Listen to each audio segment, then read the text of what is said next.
This is the most toxic country in the world. Here, the rivers are filled with floating garbage and toxic chemicals, and with one of the worst air quality on the planet. Breathing this air just for one day is equivalent to smoking 25 cigarettes. The meat is contaminated by flies that move freely between waste and food. These flies can spread bacteria and parasites, increasing the risk of disease. 170 million people live in a country over 60 times smaller than the United States. The traffic here is among the worst on the planet. Slow, congested, and constantly polluting the air. I am in Dhaka, the capital of Bangladesh. What you see behind me is actually a river. Today I'm going to investigate the most toxic and polluted country in the world. The river has turned into a massive dump where people throw the garbage to make it disappear. I noticed this across the entire city. Many people eat snacks and immediately throw the wrapper on the ground. And trash bins are often hard to find or too full to be used. Despite how visible it is, this represents only a small share of the total pollution of Dhaka. Bangladesh extreme pollution comes from untreated sewage and industrial waste. An estimated 70 to 80% of the sewage is discharged directly into the rivers and canals. Human waste, urine, and hospital waste flows directly into the water with little to no treatment. Bangladesh has one of the world's largest textile industries, with hundreds of factories operating day and night. An estimated 500 to 700 dyeing and wet processing plants discharge wastewater into the city's rivers. Synthetic dyes that block the sunlight and kill aquatic life. Heavy metals like chromium, lead, cadmium, and nickel, toxic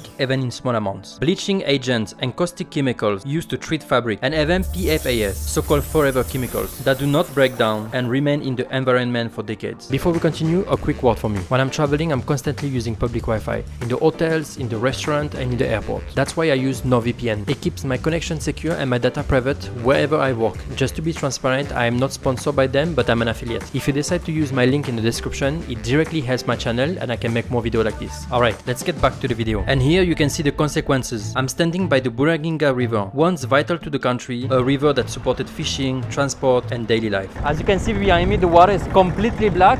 Actually, there is a reason for that. It's because the lake is biologically dead. There is no fish or plants. The water is completely black. It almost looks like crude oil. Thick, motionless. There is no fish, no plant, no visible life. Air pollution is also a real danger here. The air is so polluted that there is fog in the distance. Breathing in this city feels different, filled with smoke, dust, and microscopic particles loaded with heavy metals like lead, arsenic, and mercury. These particles enter the lungs and bloodstream, causing respiratory disease, cardiovascular disease, and cancer. You can see the particles of dust everywhere, in the convenience store, on the scooters, and even on my phone. Air pollution levels are among the highest in the world, which is 4 to 5 times the air quality of New York City. And long-term exposure in Dhaka is estimated to reduce life expectancy by around 8 years. Pollution doesn't stop in the air. It settles on food, it flows through water, the meat is exposed to toxic particles, washed with arsenic-contaminated water, and often stored without refrigeration. Fish and vegetables already carry pollution from rivers used as sewers. Flies move freely between waste and food, carrying bacteria on their leg and body with every landing. Open trash piles sit steps away from food stalls, with nothing separating the two. Bacteria and parasites spread through this contact, including E. coli, salmonella, and worms. Heat speeds up spoilage, making food unsafe within hours instead of days. Food poisoning and serious infection are common. Bangladesh has around 7 to 8,000 brick factories across the country, which many of them operate illegally. Some run without environmental permits, others ignore seasonal bans meant to protect air quality. Shutdown orders are often delayed, reversed, or simply ignored. They burn coal, wood, plastic waste, and even old tires. During the dry season, brick factories are estimated to account around 40% of Dhaka's fine particle emissions, making them one of the city's largest source of air pollution. Beyond air and water, there is another form of pollution, the noise pollution. Constant horns, engine straining, metal colliding in traffic. In Dhaka, sounds level regularly exceeds safe limits. Safe noise exposure is generally considered to be below 85 decibels. Here, it's above 100, which causes permanent hearing damage. The exposure is continuous, not for minutes, but for hours. But the danger doesn't stop with sound. Bangladesh traffic is among the most dangerous in the world. Overcrowded roads, weak enforcement, pedestrians, rickshaws,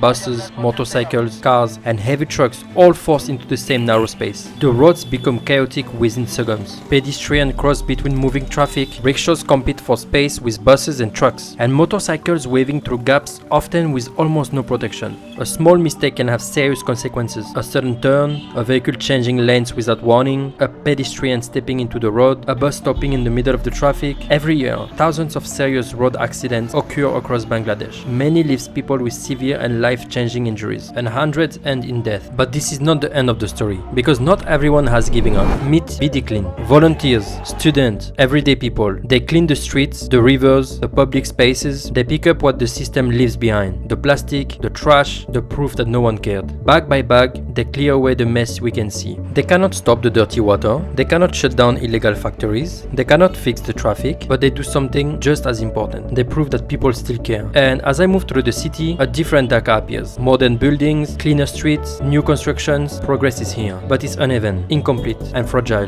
The question is not whether the change is possible, it's whether it can be faster than the damage. Bangladesh is not just a country struggling with pollution, it's a country caught between growth and survival, between ignoring the problem and taking responsibility, and the future of Dhaka depends on which one wins.